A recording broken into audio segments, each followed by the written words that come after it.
Hello everyone and welcome back to the third episode of Premature Speculation.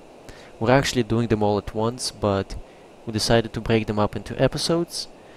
And just as a reminder, this is Desron and I'm here with Anis, Tracy and I, Katie OP. We just finished the white one and we're moving on to green. So to start it off, we have the new green shard. It has Burial 2, draw 1 card, and its effect is deactivate target item opponent controls. That item will not be activated at the beginning of the opponent's turn. So before I let other people speak, I just want to say something. When I first glanced at this card, I just didn't read it properly. I thought, wait, something to counter Mercy, and then I read it again, and it doesn't do anything. No, I thought it couldn't be activated during your opponent's next turn or some wording like that, and I'm like, finally they printed some good, like, counter Mercy card. And I was disappointed. Actually, you do have counters for Mercy in green, but this is the first shard that actually doesn't drawback you, which is actually good. Yeah, it's a straight upside. Yeah. Like, compared to the other colors, those ones could backfire since it wasn't optional. This one specifies item opener controls. Yeah, if you don't consider Burial to be a downside, it's just a free extra good shard. Yeah. One thing I like about green is that it helps me subside my rage from white. But I think this shard itself would be more interesting if it deactivated a level 1 creature or something. It would mesh well with cards like Exile and stuff like that, which deactivate low-level creatures and stop them being activated the next turn.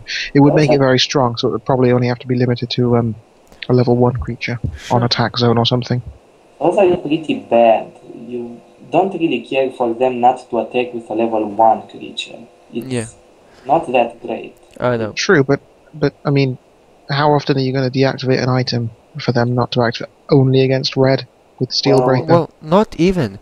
Against blue splashing, the new natural order, whatever that's called, survival. Well, the survival of the fittest is the magic card. I keep on mixing up the names. Military procurement, that's the one you mean, isn't that? No, I mean the green 2 mana that sacrifice a 1, 2, or 3 drop. Forest of Survival. Forest of Survival, yeah. It's basically survival of the fittest changed into this. This doesn't actually drawback you, that's why it's good. This is something you stick in every single deck unless you're afraid of playing against Mill. That's the only time you don't play this. Yeah, seems fair enough. Just a nice... And I don't like like shard that doesn't say shard. I really don't Why like not? that. Because I want... I mean, this happened in Magic, where they printed lands that were basically straight up better than the basic lands, and it led to all kind of problems. There's a reason why older lands are like side grades, not straight up upgrades to the basic lands. They all have downsides. And having straight upsides over a basic shard is not where it doesn't lead to interesting design choice or deck building choices basically, and it doesn't. It can lead to a lot of problems down the road. Let's put it that way. I suppose, but in this sense, as I said, it depends on how you look at Burial, because it could be seen as a downside if you don't have any cards that rely on the Burial mechanic. You can't use this. It's a stupid shard to have in your deck. So then you would just use the other one. Maybe, but. I mean, we haven't seen black yet, so we don't know for sure what's gonna happen to the mill deck. But unless the mill deck suddenly becomes really powerful, Burial is not gonna be a real drawback. Well, they don't really need to become powerful. Just enough people need to play enough Burials so they become powerful through this. Yeah. Okay, so moving on to the next card, we have a 2-mana accessory. Increase AP of target Syrian creature ally controls is level 1 or less by 1 at the beginning of your turn, then give skill word to that creature. I'm terrified. This is the Green Mercy. Yes, as if Omega wasn't overpowered as it was, this just makes him over the top overpowered. just imagine each turn you get a free elf and you can give it skill word plus 1 permanent attack, and then you can play Predator half fast without exhaust, not readying it. Yeah, it's a white mercy. Anything, the thing is green, it's not like green has to go out of its way to have 1 mana creatures. It already generates infinite tokens. Yeah. Every, what do you call it, 0-1 spirits, I forget what they're called, is now an Seeds actual... of Sienna. Seeds of Sienna. Every single seed of Sienna is now an actual card. Yeah. This is It's gonna going to have be skill full ward of and immovable. That's pretty impressive on a 1-drop. Yeah, and you can pump it up like once or twice. I really hope the attack isn't permanent. I think this might see a lot of use in the new elf decks, which are making like massive elves with is it the 1/3 elf that makes other elves bigger? Yeah. And then there's other cards that make elves bigger, and yeah. Yes, there's an Yeah, elf that like elves giant elves. Well, the wording here, the way it's worded right now, it's actually permanent. I mean, Oh, yeah, I it is, really isn't it? hope it's not. I think it's probably just till the end of turn. Yes, it's almost better than chances are it's until the end of turn because, yeah, but also it's only 2 mana. I mean, the thing is, if you think about what Mercy does, is early game it gives you a free attacker every turn. This thing, for 1 less mana, basically turns all your Seeds of Siennas into attackers. So it does the same thing. One Seed of Sienna into an attacker. Well, I mean, 1 a turn, so all your eventually, as you get them. Like, it gives you 1 extra attacker a turn early game that you didn't have to spend mana on. It's 2 mana for 1 damage every turn early game, basically. which is I had a thought. What was my thought? It'll come to me. Talk about other things. I'll remember and I'll come back to it. The cute thing about this, if the effect is permanent, you can't target the same card twice. Because it gives itself skill ward, which I think it protects from itself. Yes, I remember what I was going to say. Okay. Which actually leads on from what you just said. I think if it is permanent, then yes, it will protect it against itself.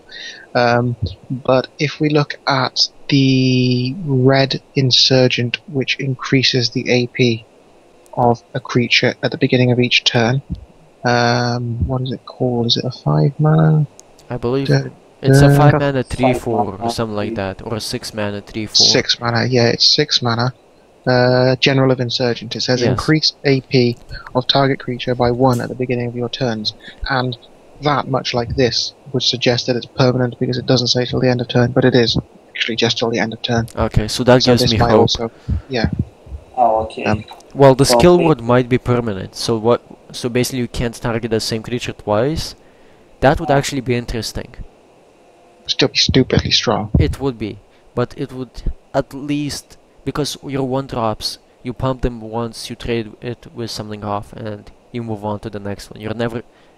Like, the chance of you needing to pump 1 up, it's basically build your own courage guy, is not gonna come up that often. I can't see it being permanent. It would make those green shards that generate seeds way too strong. No, but I'm saying the skill word part is different sentence. So... Yes, it will be permanent, because it actually makes the card worse instead of making it better. Yeah. So yes, I think that will be permanent.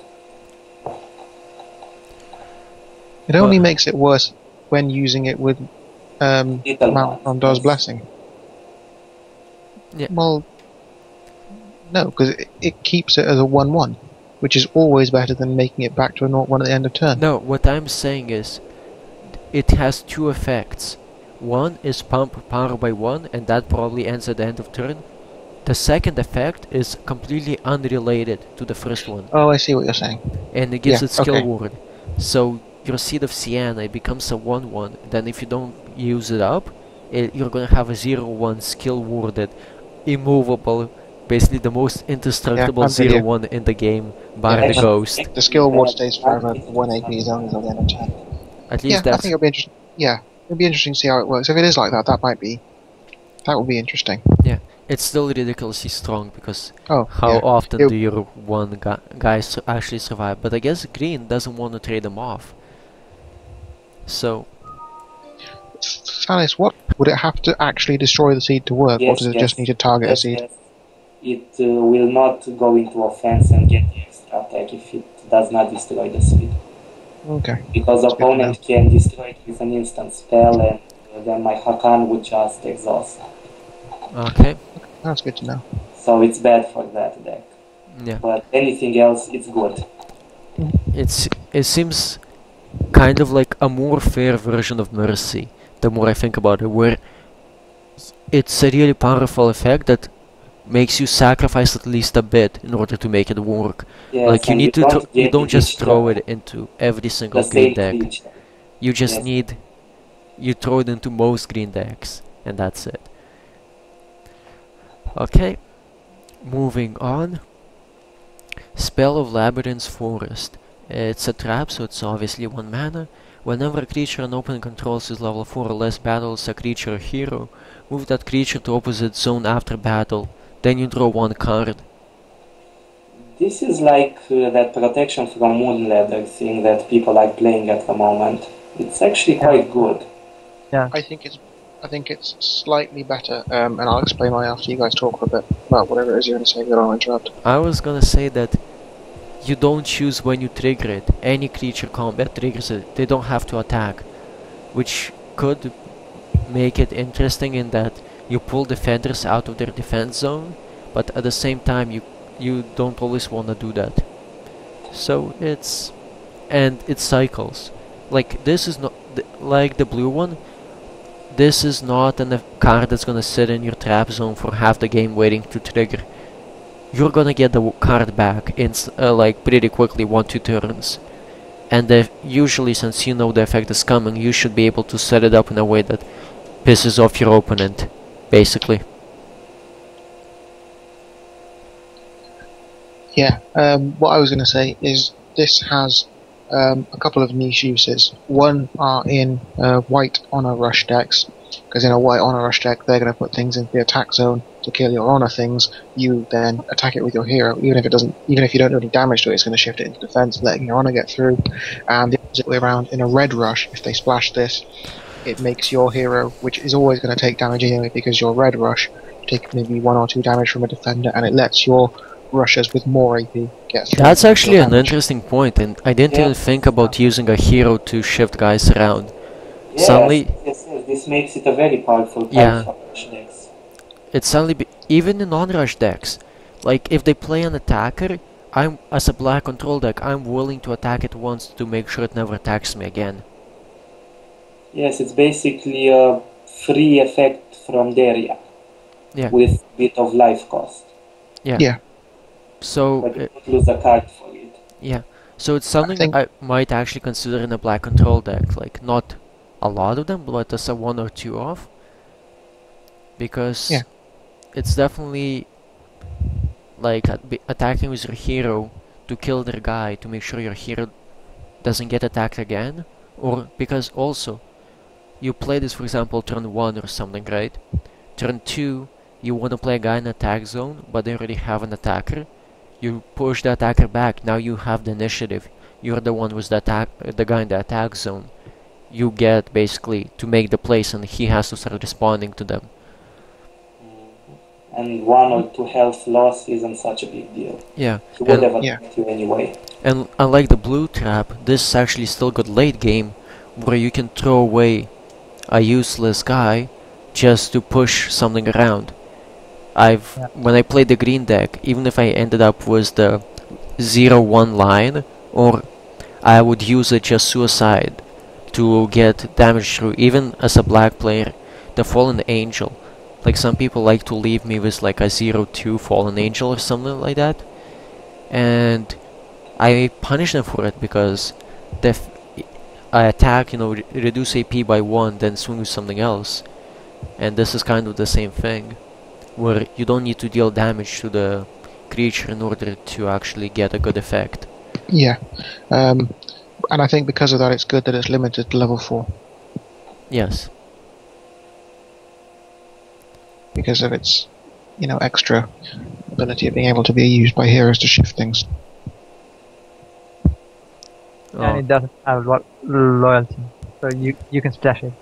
traps like- don't have like- loyalty. Like white can't.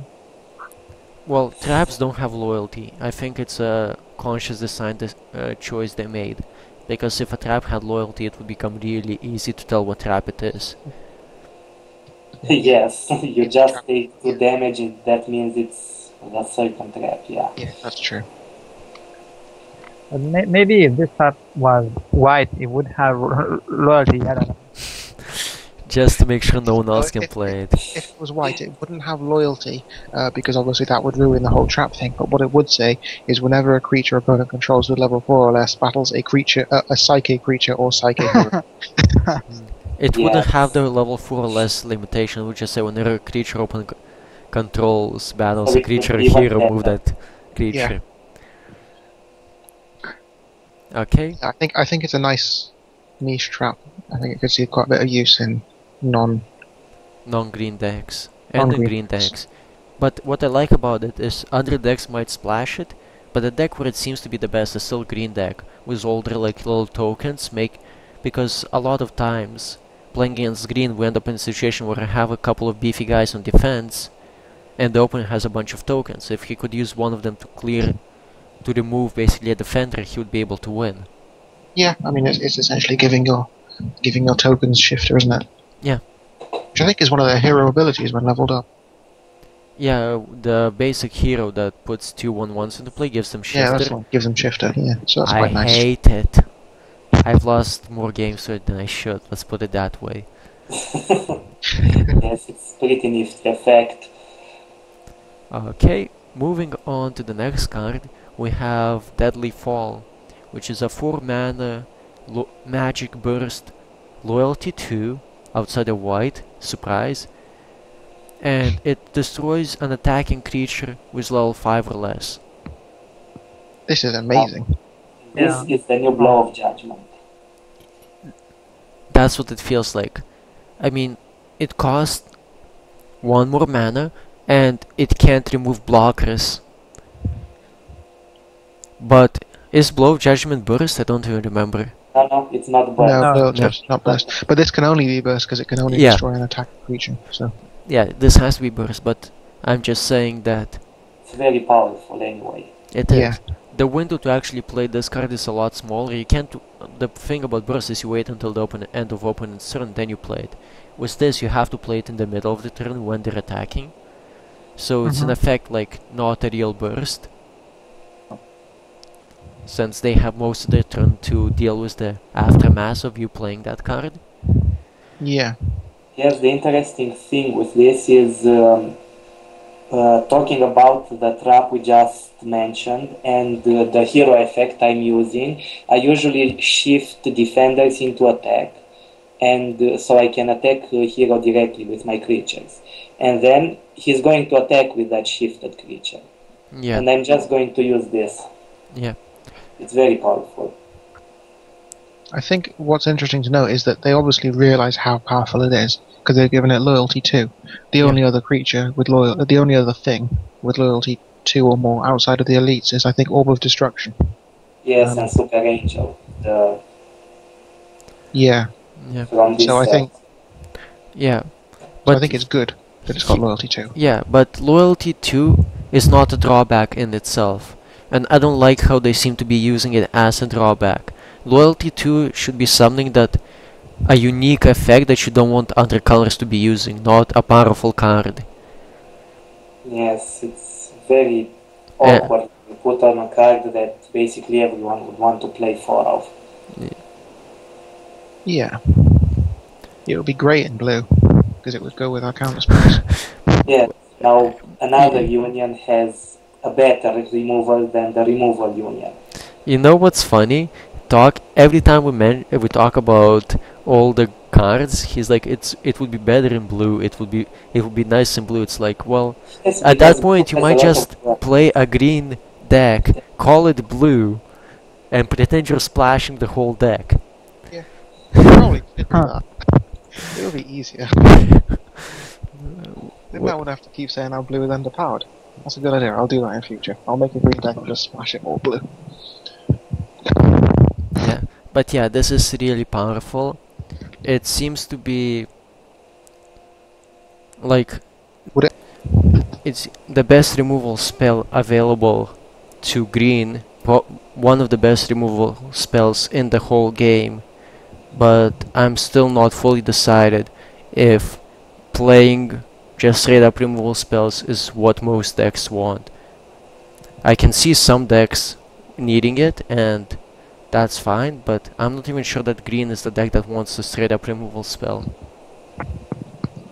See, I don't know that I agree with that because I play Intensive Bombardment, which is 5 mana, destroy something 5 or less, which is essentially a trade-off. But I always find use for it. I never have it and think, oh, I wish I didn't have this, because there's a ton of good 5 or less things that you want to get destroyed in every color. Like immediately you think, oh, okay, well there's Paladin, and then there's the red 3/4, and you know. But if you look at every color, there's the pack leaders, there's the Clockwork Mark IVs, there's the Moon Witches, there's the Astronomers, there's the Executors, there's the Exalted Angels, there's the Bloody Moons, there's the Bloodthirsters, there's the Second Heads. There's a lot of stuff that's I don't 5 or know. less that is really annoying. My So I think in experience, that sense, it is good to have it. It's good to have it, you know? yeah, Wait a second. The thing with removal is as follows. You really need to remove them by spells, because if you just stick with creature combat, your opponent at some point will remove one of your creatures with spells, and then you're going to fall behind because of that. yeah. That if you, it makes it really hard to come back if you're Yes, behind. and this is going to help you, because they kill your defensive creature and attempt to kill your attack creature, for example, Yeah. and you can have this ready to counter it. I guess my bad experience comes from playing the black removal spell, and more often I removed it from the deck because most of the time I was sitting there, it's like, well, I drew it, I guess I should use it, but Just I don't hit want to be yourself. playing it. Yes, the black removal spell is bad because it kills you. This Yeah. has actually no drawback. That Yeah. makes sense. In some ways, even better than Blow of Judgment. Yeah. This is more consistent than Blow of Judgment because if your opponent is in a spot where they're never attacking, then it's already a good spot to be in. They're already winning the game. While Blow of Judgment, if you're out of cards in your hand, then you're probably losing. Yeah, I would look at it straight as a half intensive bombardment. Because it's 1 mana less, but it can't hit stuff on defense. But Yeah. it kills a level 5 or less. Yeah. And I think Yes. that's good. And being instant is very powerful, because I was really playing with the idea to play Magic Absurd in my green deck. Now, this card allows me to leave 4 open and have choices. And Absolutely. my opponent will ask himself, what am I going to do? Am I going to kill his attacker, or am I going to counter-spell his Party of the Dead? And if it's late game enough, you might have an extra mana open. They might think it's party whether you have it in your deck or not. Yep. Yes. That So makes sense. opens up a lot of possibilities by being burst. But it opens some possibilities, but it's in some ways a lot more restrictive than even non-burst cards, because there's only one chance for you to play it in the Yes. whole turn cycle. Yeah. And that's Your something to opponent keep in can mind. just mana to counter it himself, yes. I mean, Yeah, most 'cause people, burst by necessity, obviously. But Yeah. most people, they're not gonna play their spells before they attack unless they have to. So you leaving 4 mana to counter a spell is not gonna do anything if you have to deadly fall halfway through their turn before they get a chance to actually play any of their spells. That's just something to keep in mind. Okay. True. moving- No, you didn't understand what I wanted to say. I usually leave mana open when my opponent leaves 5 mana open and signals he's going to play a party. Oh, party at and the end that- of your turn? Yeah, that Yeah. makes sense. Yes, and I just can leave 4 open, and he's going to either fall for my counter, and if he doesn't have party or chooses to do something else, I'm going to play this the next turn. That makes sense. Okay. Okay, so just a slightly strong earthquake, just a reprint. I mean a C version of it. Very nice Another one. picture. One of the Another one. best. see pictures not involving women. Let's put it that way. Yep, no boobs, but still a good picture. Yeah. Also from a basic deck, so that's 3 now from a basic deck, apart from black, because of the Japanese love for summon evil. Yep. Well, they're not the only ones who are trying to get them, but unfortunately I wasted all of my Cs. If you make that deck, I'm not going to play with you. Yeah. Yes, I'm really hating myself now I can't make 2C Summon Evil, because that's the only card it's hard to get for the deck. Yeah. Okay, moving on to the next green guy, to the next creature. I'm just scared. You know how we're complaining that Jesus, I white, read that is white, scary. white gets 6 mana 4/4s, and no one likes that. How about a 5 mana 4/4 with a beneficial skipped one. ability? You skipped one. There's Skipped an the card. ability to Oh, stop I'm sorry. I skipped it as Echo well. of Life. Okay, This my one, bad. The Echo That- of Life. Okay, sorry. Going back to Echo of Apparently Life. the powerful card Oh. drew you. Yeah, skipping Echo of Life. No, I'm joking. So this card basically, first you look at it and it looks just straight up worse than the 3 mana basic. Then you look at it and it looks, oh, it's actually pretty good since it gives you more spirit tokens over the long run. But the way I look at these cards is how efficient they are. So the 3 mana you get 1 for a spirit token for every 1.5 mana you spend. Once you play one of these cards, you get 2 tokens for every 2.5 mana you spend. With 2 of these cards you have 5 tokens for 10 mana, so you have basically a token for every 2 mana you spend. With 3 cards you spend 15 mana and you get 3, 5, 9 tokens. So until you play 3 of these cards, you don't break the efficiency barrier of 3 mana basic, which is not where you wanna be. Yeah. It's essentially shit unless you've got 2 in your graveyard, but that doesn't necessarily mean you've played 2, because if you're using the burial mechanic, then Yes. Yeah. Or you can just discard it with some other effects. Sure, Yeah. but discarding a card to put an extra 4 spirit token into play, it's not one of those effects where you would often want to It's discard not that cards. I would disagree with that, because there is... Sorry, go on, Thanos, you finish first. Green has a lot of cycling cards. If you look at most green drawing cards, they always ask you to discard a card, draw 2 cards. Okay, so in that sense, yes, it makes sense. If you got value from discarding it, then So, yes, this is- basically, then it it's very becomes- good in green. I presume that's why they made it so expensive. yes, but it's not. It's a kind of a build around me card, where you build a deck to utilize this card, and I'm not sure that it's worth the price. Like, the effect you get is not powerful enough to build a whole deck around it. Well, you're basically, if you discard 2 of those, you're getting a 5 cost, you're getting more out of it than a 5 cost Herald of the Forest. Without putting a creature in the attack zone and triggering Hiding Fire. Well, no. Here's the thing. Let's compare it with Herald of the Forest. With Herald of the Forest you get a 3/3 and a 1/1. Whereas this you get 4 1/1s. No. Herald of the Forest is the 0/1 that puts 3 tokens in there. Oh, sorry.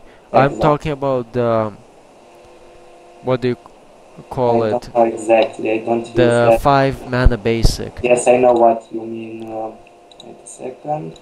I can't check right now. It's... I'm searching for Okay. it now. But basically it's a 5 mana basic card that gives you a 3/3 and a 1/1. For 5 mana. Elvish Spirit Color. Yeah, Elvish Spirit card, that's right. Gives you a 3/3 and a 1/1, no effort involved. Here, if you do some stuff, work for it, you get 4 1/1s. And I'm not sure that's even that much better. 4 1/1s is better in green because green capitalizes on having more creatures. You have Yes. Pack Leader. It's you definitely have better. buffs. So yes, that's the whole point of playing green. It's definitely Um, better, it- but is it better enough to actually I- work for it? I would say before we discard discarding stuff just randomly or as part of cycling is not good. Look at Gnome of Maze Forest, and then tell me that this card with that isn't useful. It says it's 2 mana, 2/1, and it's and it's 2 mana, 2/1. Its ability 0 mana, discard 1 card, put 1 Forest Spirit into your attack zone. Yeah, so that's what I'm saying. If you use that with this, then you're laughing. Sure. Okay, let me put it this way. If there is a deck that wants to discard cards already, this might be an interesting choice for that deck. But I wouldn't force a discard deck just to make this card work. True, but I think there's a lot of green things that would work with it, like Sudden Changing Season. Discard 1 card, then draw 2. Maybe. That's a very powerful card. Sure. So or Noble Naga, discard 1 card, draw 2 as the ability of the 4/3 rare. That's basically the theme of the drawing for green. Sierra. Okay, so I guess I underestimated the amount of natural discarding you do. So in that case, this might be good, but it's going to become only better as new cards appear as well. Yeah. But it's not something where you just stick it in a deck. You basically you have to have a deck that does it already, and then you might want to consider it. And with the others, one thing that is a drawback is that you have to have 4, otherwise it's useless. Yeah. Well, it's not rare, so having 4 is not that... but it's a 5 mana card. Yeah, but it's a 5 mana thing that you have to have 4. It's, and takes up space. Yes, but you're cycling it with half of your deck. Sure. Yeah. It's a 5 mana spell that you're planning to discard, so I don't know how it's gonna match up on your actual curve.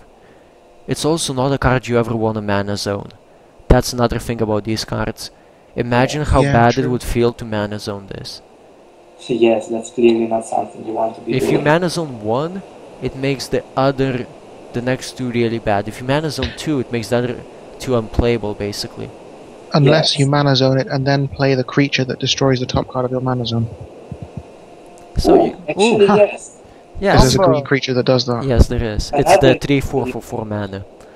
Yes, actually, you have quite a lot of possibilities to get it in the graveyard. So it's. I think in future in these videos I might stop giving out combos to people that I'm not going to use myself.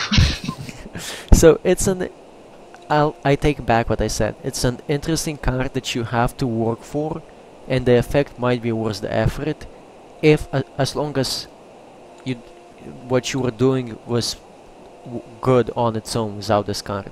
So if there is a green cycling deck, this is gonna make it better, but it's not gonna create a green cycling deck.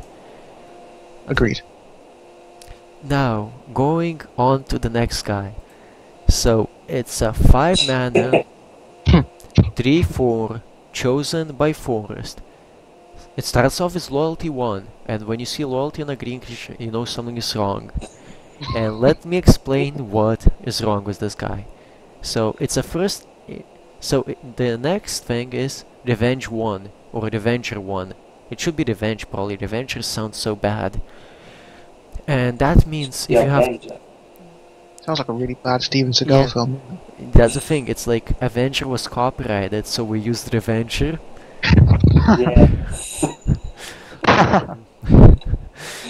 But yeah. Yes, there's a 5 mana 4/4 for starters.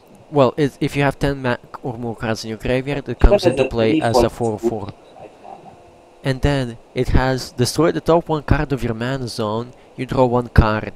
Which actually combos for 3 mana. Which actually combos with the previous card we were just talking about. So yeah. Ran completely. Yes, it's the same powerful late game. Yes. Yeah, but whereas Berserker Murat would combo with it on turn 1. Although I didn't say that, so nobody use that, please. Don't be using that against me if you see me. Thanks. What? The 3/2 for 1 mana. The green. Yes, I know what it is, but why would it combo with this? Not with this, with the previous card. With the previous one. Echo of the Life. Turn 1, play that. Stick in graveyard for future. Sorry. Okay. So, back to this card. Basically, early game it's a 3/4 for 5 mana, which is good. I mean, most of the 3 for 5 mana, they only have very marginal abilities, except white. White has a Yes. really good one. So even playing it as a 3 for 5 mana, you're gonna be happy. And then once you get 10 cards in your graveyard, so you hit basically mid game, it's a 4/4 for 5 mana with no drawback. That's ridiculously powerful. Yeah, And I think one of the just to interrupt you quickly, sorry.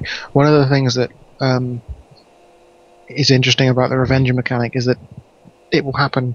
It seems to happen regardless. You don't have to play it when there's 10 cards. Like yeah, it just happens. You know, it'll gain the AP. It doesn't have to come in. At no, that it time. has to come in when there are 10 or more cards. When this card is set into creatures on while there are 10 or more cards. Yeah, sorry, I rephrased it wrong. It's the opposite of the white one. Yeah, it's not 10 exactly, it can be 10 or more. Yeah, So it's very good. It's Yeah. yeah. It's late game 4/4, early game 3/4. not actually that late game because Yeah. again you lose a lot of Tokens. spirits True, during the tokens, first yeah. early turns. So And if green, you're doing green cycling as well, yeah. then early game But- as well. It's actually doable in turn 5 if you Yeah. really want it. I mean, you can always discard a card too if you really want to. Like not cycling. You could do a bunch of Land of Abundances, get this out, play this, and then next turn you could last ditch resistance, and everybody would hate you. Oh my god. Okay, stolen, and I'm going to build this thing. I just need sort of things. Yeah. I And- have last ditches. Yeah. Oh, but also like so mid game it's very early game it's a 3/4. Mid game it's a 4/4, and late game it turns all the like your 15 and 16s shard that you top deck into actual cards. Yeah, Because yeah, you have to mana zone them, but like you don't care if you have 15 or 16 mana, and it's not like you can use the skill multiple times a turn anyway. So the fact that you can only mana zone once doesn't change, or shard zone once doesn't change anything. yeah. And it essentially, if you're using it in that situation, makes it cost 2. Because you mana zone and then destroy one of them anyway, and get a new card. Does it work like that? No, I mean, if you're using it in the scenario that you're saying you draw a shard, you mana zone it, Yeah. play this ability. Well, you'll end And then you back destroy with that this shard, shard if So you my draw a card, and then destroy something to draw another card. Also, it Yeah. only costs. Yeah. So the thing is, it doesn't cost you 4 mana. It only costs you 3 mana. Like the shard that you destroy is a deactivated one. Like or the top one of mana zone is gonna be deactivated by the point it gets destroyed.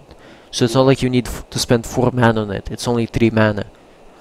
That's Yeah, that's what, yeah. What I'm saying is that say you've got 10 mana, and so, let's take something more sensible. Say you've got 7 mana, okay. and you draw a shard. You Yeah. don't want the shard, so you mana zone it. Then you have 8 mana.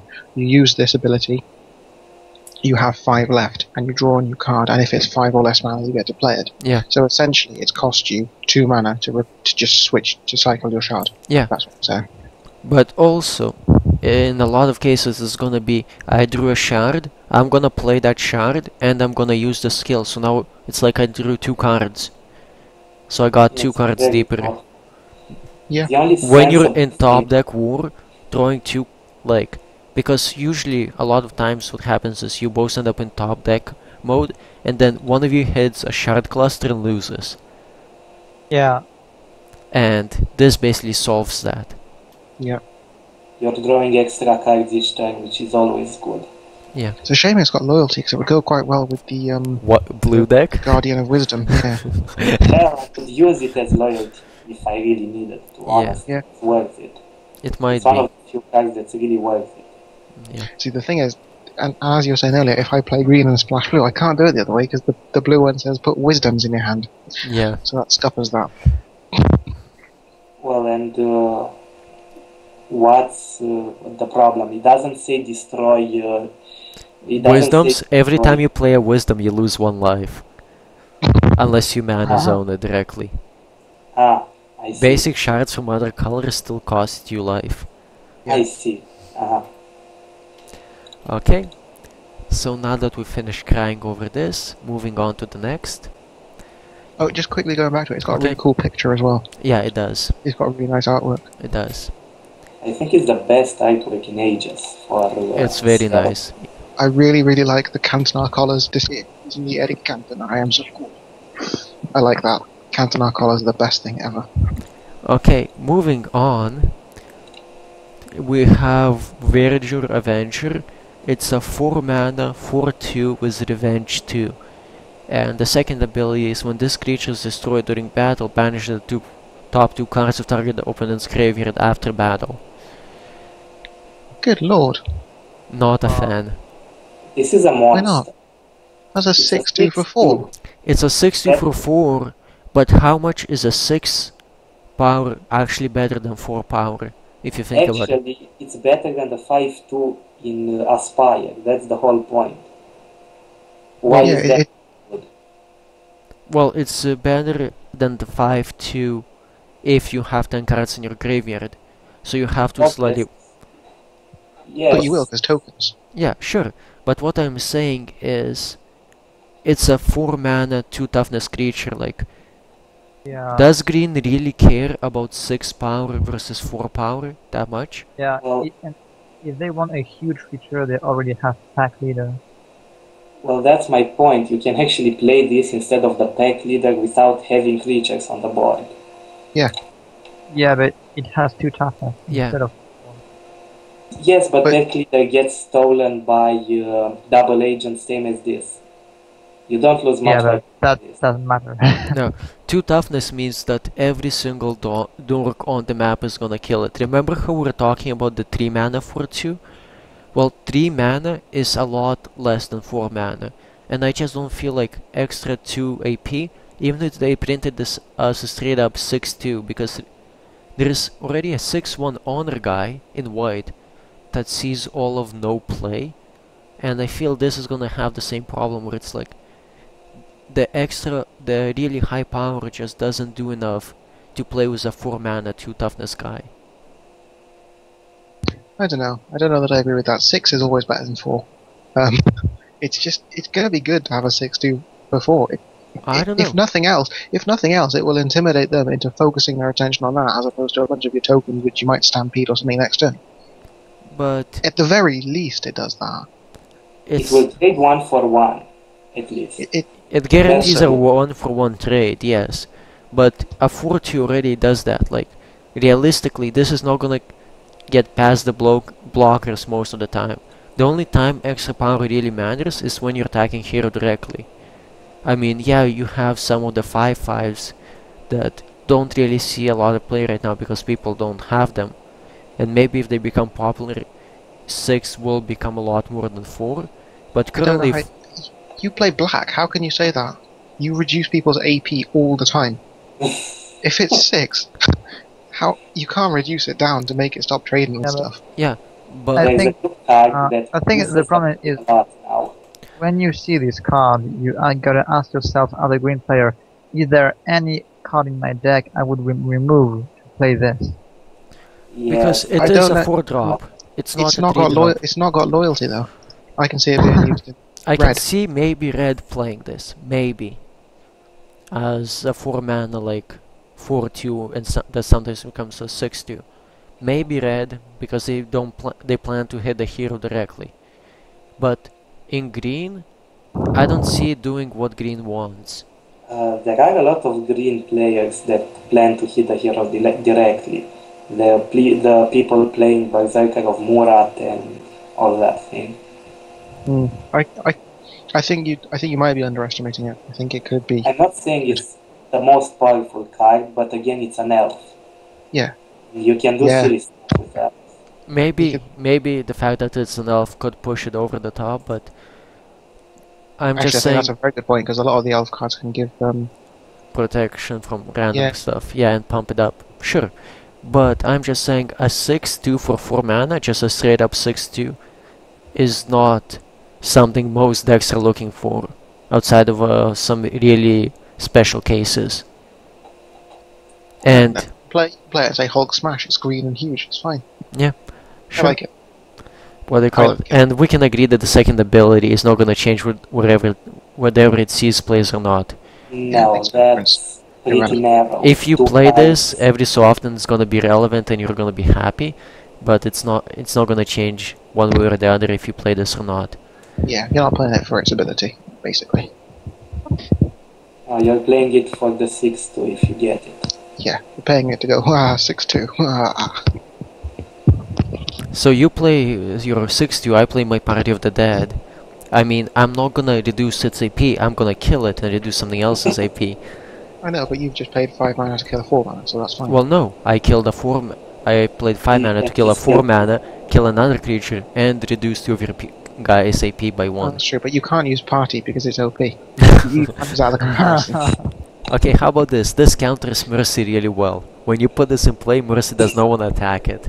Yes, good. It's a good defender, actually. That is a good point. Yes, you can't put the 5-2 in defense. Yeah, correct. that is a good point. So, it has some play, but I just just a straight up, even if it was a straight up 6-2, it wouldn't be broken. No, it's not broken. No, it's not broken. No. A nice card. And this is I can see some decks maybe wanting it in niche cases, but having low toughness on a high power creature is just not where you want to be in this game. I mean, on a high cost creature. Like that blue rare. Yeah, exactly. But yeah, Yes, only the blue rare is a lot worse than this. Sure, I think I'll give you that. yeah. But then, It's actually 2 That's mana not- more. but then splashing Wisdom in a black deck is better than playing the blue rare, or splashing Ritual in a blue deck is better than playing that. Will be better than playing that rare. Okay, moving There on. is, Okay, sorry. Yes. just while we're on the topic of splashing a different colour shard into a deck being stupid, isn't there a card that white uses that makes everybody do that? I've heard of it. Yeah.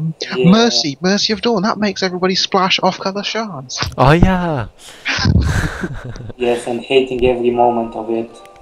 Yeah. Okay, so moving on to the next, we're almost done here. Thanks to everyone who actually hung on this long. So So it's funny, they're watching it at different times of the episodes. yeah, Like, even though They I'm are, not talking a lot, I'm so tired right now. I'm so tired. okay. So we have Burial. So we have a 3 mana 2/2 Negosly Wyvern, which has Burial 1, which is really not. It's kind of one of those things that it just happens, you don't care about it most of the time. And the ability is when this creature is set into creature zone, increase target Syrian creature ally controls with level 1 by 1. So my guess would be increase the AP of target creature. yeah. It's horrible. You have an elf that does this to all the elves on the field without Guardian one. Yeah. And it Yeah. has Shifter as well. It's Shifter, Drifter. so basically you pay, okay, to bring it back to something really close to it, you pay 1 less mana and you get 1 extra toughness to not pump all your creatures and not Yeah. give them all 1 SP. Yes. It's bad. So It is basically, possible that I don't know what the native language is of the unions where these cards all dwell, but it is possible that Ngozli or Ngozu, depending on however it's written, is their version of the language for shit version of. yeah, he could be the retarded man. He could be the mentally handicapped brother of the other wyvern. Could well be. It is funny that the Wyvern is actually basic and this is a common and is a straight up downgrade. Yeah, This has a much better picture though. yeah, It's it very does. good I was picture. about to Yes, mention looks that. better. So I Much wouldn't Okay, call so him it's mentally not the retarded to his.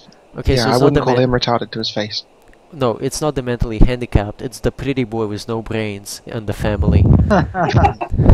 That's who it is. You know what I'm talking about. Like the Oh. guy that looks pretty and contributes nothing.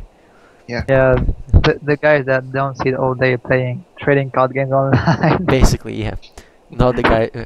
Okay, so moving on, we have a 2 mana 2/3 for green. I'm not happy. So Yeah. loyalty 1 and the drawback is this creature can't be set into defense zone. That's it. That's its drawback. And then, it's not the whole drawback.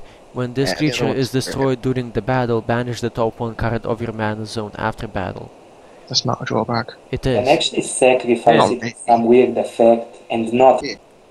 You can sacrifice it to some weird effect and then not get the drawback for this card. It's Yeah. actually quite interesting. But I think even if you say that you destroy the top one card of your mana zone, in a green deck that's built around that, it's not a drawback because they've got Fairy, Canyon Eagle, Dire Wolf, Grace of Earth, and all those other sorts of cards which put things back into their mana zone or give them the extra mana. And I think one of the reasons we don't see the other one, is it Berserker of Murat, used Yeah. much, Which is is- a 1 mana 3/2 that destroys the top card of your mana zone when he comes into play. yeah, I think it should be used more because, I mean, there's enough synergy in green to do it. But I have seen it being used in elf decks because it's an elf. Yep. But even this one, saying that it destroys the top one card of your mana zone, 2 mana for a 2/3, doesn't matter. The thing is, if it was straight up destroyed when you play it, I think it wouldn't be that good. But this is delayed, so you're not gonna... It will probably take them at least 2 turns to kill this guy off. So you're sitting at around 4 mana when he dies, not 2. Yeah, You can use rocket launcher with this. Yeah. Kill a two-attack Yeah. creature and then Yeah, kill one green is rocket. already playing rocket launchers, so and basically, so if you have a couple of ways to not die to it, you have to kill it off yourself. You have some a bit of mana around. Then this is definitely an interesting 2-drop to consider. I mean, we can all agree that the first ability is pretty much irrelevant. This creature can be set in the defense zone. It's not like a big enough drawback to determine if you're gonna play it or not. It's going to be bad late game when you would want to defend with it, but early game it's not relevant at all. are there any green cards that can... Sorry, I was going to say, are there any green cards that can cut the zone of your own card? 'Cause I think Yes, there is one cost, shift the zone, and then draw a card. Yeah, there is There a you go. green one. I seen the elf decks play it. I don't remember what it's called. Everybody plays it, it's very good. Yep, that sorts that out then as well. So you can play it on the attack zone and shift it on defense zone late game. Sure, Yep. it's a powerful 2-drop that you can't just stick into a deck. You have to give some consideration about how you're gonna play it, but it's not something where you have to completely warp your deck in order to fit it in either. And Yeah, it gives you absolutely. a pretty good upside to that, which is a good spot to be in. Yep. So next, I believe we have the last green creature, and it continues the cycle of 1 mana, do something later cards. And this is an elf, so that's actually relevant for green. I'm gonna mention that right off the zone. It's a 1 mana 1/1, and when this creature is set into the creature zone while there is 6 or more cards in your graveyard, give Spirit Echo 1 to this creature. And if there are 10 cards in your graveyard, it gets +1/+1, so it gets 1 AP, 1 SP basically, until end of turn. I think the second ability is fairly irrelevant. Yeah, There's, for 1 turn it will be a 2/2. Yeah. That's it. and I think it has the same problem of the blue guy, where the It's first not good enough. the first ability, it relies on you killing him off, and it's very hard. Here's, I think, a good way to put the difference between this guy and the white one that gain courage. With this guy, you're the one killing him off, and it's hard to kill off your own guy, a 1/1 for value, basically, late game. It's just hard to get value out of death of a 1/1. While in the other one, it forces your opponent to kill it off, and late game they might not have the ideal answer to it and have to spend something much more powerful than they would otherwise to kill it off. True. And I would even go as far as saying that it's even worse than the blue one, because with the blue one, if you're trying to trade the 1/1 for value, at least it's got last one, so you could trade it off against something that has 2 HP, or something with 2 HP left, or that had magic water. Spirit Echo 1 is no good to anybody, because if you're trying to defend, it's useless because it puts the spirit into attack. And regardless of whether you want to attack with it or not or do extra damage, that Spirit Echo isn't. The Spirit doesn't have a Rusher, so Well, it's just okay. I don't think either one of them is gonna see play, but Exactly. I think Spirit Echo for one is at least comparable to Blast One in green, or is as good in green as Actually, Blast much more One. powerful than Yeah, Blast because you can buff the token later. There is a reason why some green decks play the 1/1 that puts a 0/1 when it dies, or the 0/1 that puts a 1/1 when it dies. Getting an extra guy is all what green is. The problem is that this is not something you want to see late game anyways. Yes, yeah, exactly. It's bad throughout every point of the game. The white one, he's not amazing early game, and then late game, I mean, he's not a bomb, but he's a threat. This is not a threat by, like, the opponent can ignore it, and just, it's gonna die off one way or another incidentally, and it's not gonna do any damage before it dies. The worst part is that it's going to die when your opponent is going to play Scream of Ghost or something similar, and you're Yeah. basically not gaining anything on it. Yeah, basically, it's not... And the APSP, if it was to any creature, it could be like a redeeming point for this card, but it's only to itself. Because you have quite a lot of 1 APSP stuff that's much better than this. Yeah, but since it's only to itself, And only for one turn. yeah, and so it has to be an attacker. If you play it as a blocker, you never get to use this. Yeah, true. So you play it as an attacker, and you get basically a 2/2 for one turn in the game. Maybe if you have Maybe exactly if 10. you're lucky. At which Like, point, why that. didn't you just play the 1-mana 2/2 to begin with? Yeah. Yes. Like, Yes. if you wanted a late game 2/2 without a drawback, because the extra mana doesn't actually matter late game, that... Just we are certain that it is exactly 10, aren't we? Well, it's consistent with how they worded all the other stuff. If Well, we did see there are a lot of mistypes. Yeah, I mean, it could be 10 or more, but you notice they say it's 6 or more, and then it says if there are 10. Yeah, Let's that is hope true. it's a mistype, because if it's not a mistype, actually all of the effects are quite bad. Well, no, it's the first effect for all of them says 6 or more, or like 7 or more, 8 or more, while the second one says exactly, or says if there are No, 10. actually, thinking about it, it has to be exactly 10. Otherwise, the white one would be ridiculously overpowered. Yeah, Yes. Because it would give you Oh, plus 1 HP to something every turn. yep, Although it is white, so it is possible. yeah. yes, that would be over the top again. And we come to the end of the green set.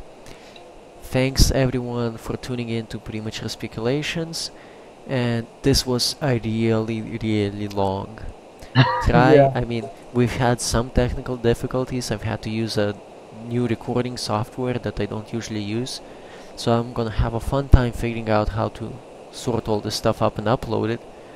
But until I do, thanks you again guys for sticking with us through the whole time. Thank you to iCarry, thank you to Tracy, and thank you to Sanis for sticking out through this whole thing. We've done all 3 episodes at once, so we've done the blue, the white, and the green in one sitting basically, and this is not easy. And this was Desron, and we'll bring the other colors as they get spoiled, and we'll see you all next time. Have a good day.